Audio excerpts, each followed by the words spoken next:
Why is there a broken vav in the middle of the word shalom? Well, first of all, I didn't know there was a vav in shalom. Shin lamed vav mem. Shin lamed mem is a word which is a little different, but shin lamed vav mem. Here, I'll read you shin lamed mem. Shin lamed mem means to be ended, finished, complete, whole, safe, peaceful, at ease.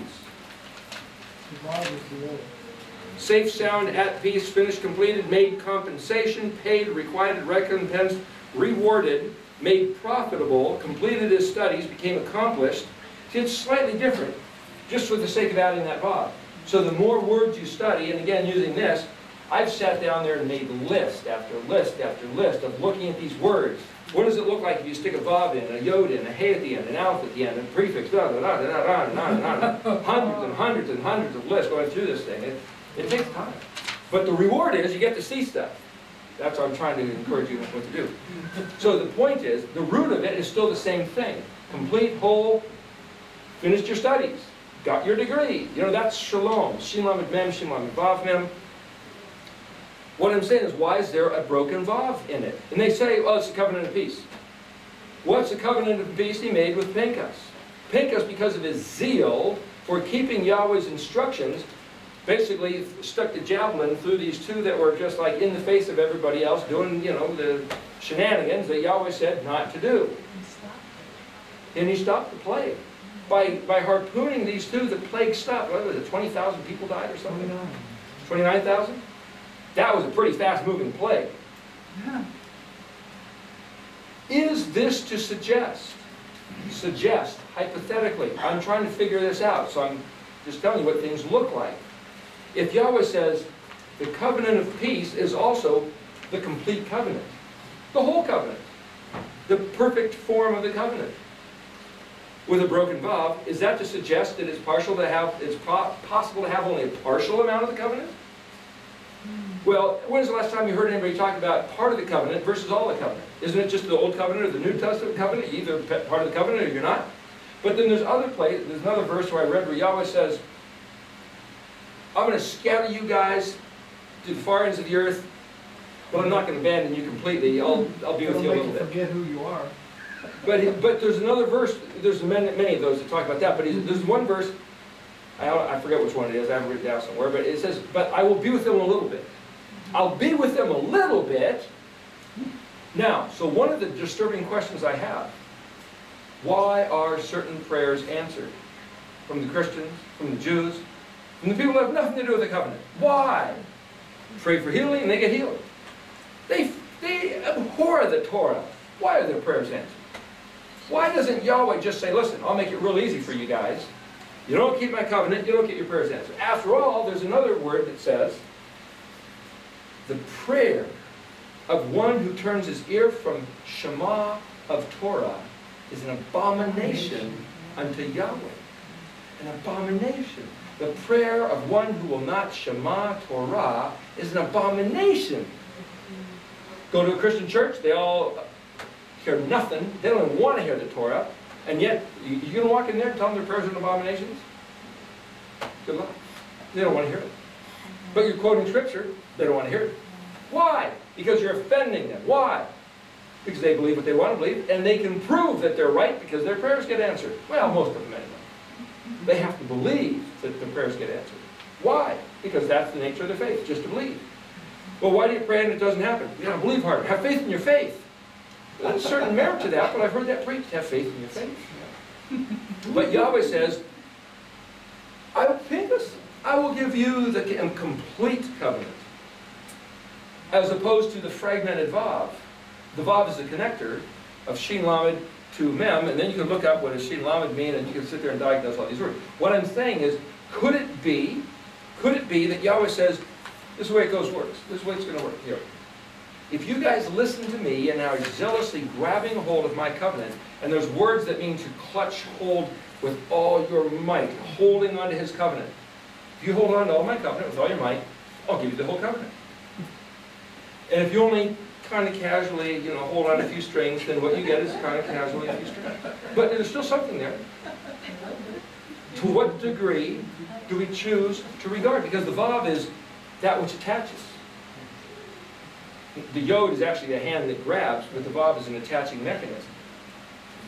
So what I'm saying is that if you start looking at these various different things, like the various different jots and tittles, and then you look at what the letter means, and you apply it to the context of the verse, it's a whole other way to do study. And I could go here and sit there and go on a number of different verses, but the point is, do it yourself. Get the Hebrew Tanakh, find these little anomalies, know what the letters mean, look in the dictionary or Strong's Concordance or Brown Driver Biggs or whatever you have, and start doing these studies and find out what Yahweh says. What I find Yahweh saying over and over again, I've got a list of some things we could talk about, but I don't know where you want to go with the talk here. But Yahweh said we can come back if we come back to His words. I never heard that in the Christian church. Never. Never even an issue. But He said it. There's Deuteronomy 33:29, Moshe, in the Song of Moshe here, he says, your enemies are going to try to deceive you. Now what does that look like? Your enemies are going to try to deceive you. Have you been deceived? Yes. How do you know? Because you believe something different than what you're told now. But while you still believe it, you don't know you're deceived. You can only know you're deceived when you come up with other information which seems to be more credible than the information you got. Where's the proof of the credibility of this information versus that information? Again, going back to the alphabet is the credibility. It's his own credibility because he made it, because it's Kadosh, because it lines up with the 7 days, the 7 festivals in the Mishkan. It's like the evolutionists all making each other credible. That's right. So he says, and I say, and so they're... It's like the rabbis. Well, they do the same thing. It's in Deuteronomy 33:29 or 39? 29. Yeah. Oh, no. 29? 33:29 is what it is. And then the bottom line is when they reprinted Darwin's book, it says, we have even less information now than Darwin's time, and Darwin says, I have no information, so what's less than none? Well, it's like this circular reasoning. They show you geological strata, and they say, this dinosaur bone is found here, and this is 60 million years. Well, how do you know? Well, because it's in the strata that's 60 million years old. Well, how do you know it's 60 million years old? Because the dinosaur that's 60 million years old is found in that strata. Same example. Ken Hovind goes on about that. So there's these principles of inversion. So in Ezekiel 18:5, it talks about the righteous man. I think this is the one where that's where he defines what a righteous man is. But there's this thing saying, the one who does righteously, who stops doing righteously and starts doing wickedly, none of his righteousness will be remembered. The wicked man who does wickedly and turns to righteousness, one of his wickedness will be remembered. But where's the covenant of grace? That seems to be a reciprocal action based on what you do, how we live our life. Whereas just like once saved, always saved. There's this other thing in Ezekiel 16:43 where he talks about returning your way upon your head. Why should we regard the Torah? Because these ways are life, they're truth, they're peace, they're forgiveness and mercy to one another, and the ways of justice.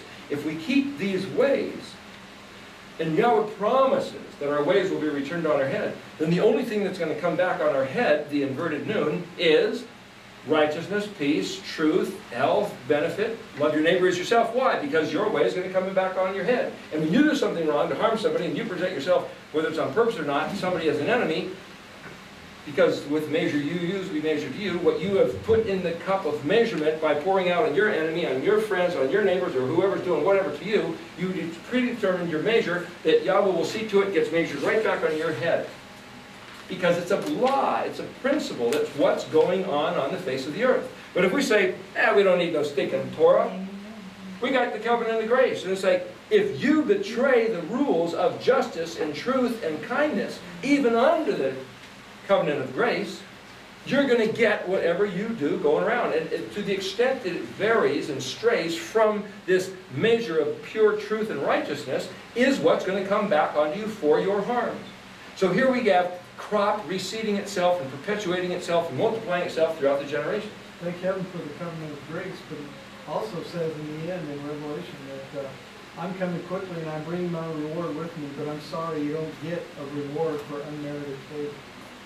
The covenant of grace also might be read as, truly, Thank you, Yahweh, for showing us the truth so that we can come back and correct our ways and unplant the crop that's been planted by simply saying, please forgive us, we've done wrong because we were told lies. The covenant of grace is, guess what? We can unplant the crop. He can unplant the crop. Thank you very much. I didn't know we were planting bad crops, but hey, you said you'll unplant the crop. Now, David planted a bad crop with Bathsheba, and Yahweh said, well, essentially, you're forgiven, but your way is going to hound you and your family for the rest of your generations. The sword will not leave your house forever. Now, according to, I think it was Stephen Collins did this research about the Parthians. You know about the Parthians? Anybody not know about the Parthians? Okay, in the New Testament, mentioned in the book of Acts, that even the Parthians were at the Shavuot. The people from all over. It's like, Parthians? Where's Parthia? Have you ever heard of Parthia? Well, that's like saying if somebody was many years from now studying the history of the 20th century and you got United States and not mentioning the USSR. I mean, the two were these contenders for dominance all across the world. In the days of the Roman Empire, Parthia was right to the east in what's now, you might say, Iraq and Iran and Afghanistan and Pakistan. This huge kingdom, Parthia. And in fact, the Parthians whooped the Roman legions many times. And the Parthians had an emperor, and their emperors, this is like the vestiges of the Median Persian and Babylonian empires, but they became known as the Parthians. And their emperors were actually of the lineage of David. And it was the wise men, the Magi, who came from the east that were Daniel's, you might say, intellectual descendants, who had kept, from what some people say was the loot that Daniel stored up because he was so wealthy, and he kept it and saying when the Messiah shows up 420 years from now or something, go give this to him. It's Daniel's stuff that he wanted to give to the Mashiach who was to be born when he figured it out in the stars when it was going to be. So he gave these guys this stuff, and he said here to the Magi, the wise men of Parthia, go give this. So they calculated the time, watched the stars, they picked up the stuff from Parthia, and they came in there. Well, you're not going to get 3 wise men dressed in fine robes, cruising through the desert on camels that's filled with Well, they bandits. had 20,000 soldiers. 20,000 soldiers, and the soldiers of Parthia had whooped the Romans. And now the Romans say, now Herod's sitting there and going, oh man, what am I going to do with 20,000 armed Parthians asking me about one who was born who might be their next emperor because he's of the lineage of David? It's like, this is a whole different story than we've ever been given. Yeah. So that's where Herod tried to play it real cool. Well, the wise men showed up